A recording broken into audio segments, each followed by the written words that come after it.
Hello friends, welcome back to my new video guys and my YouTube channel. Today friend we are going to talk about guys how can we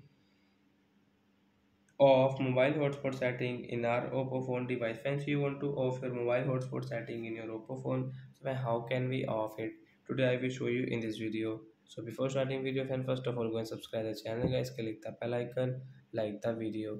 So friends, now let's see how can we off mobile hotspot. First of all guys, we will on our phone setting guys. After on phone setting I scroll it. So friends, you can see this type of setting. So when we will have to click on this connection and sharing option, tap here. Let's click on your personal hotspot setting, and friends, you can see mobile hotspot setting we can off from here. After of guys, we cannot share our hotspot with Wi-Fi because guys, you can see this QR code option has removed on our phone. So when we can see only hotspot setting and we can only use this setting, accept only QR codes. So like that guys, we can turn off mobile hotspot in oppo phones. That's it guys, bye.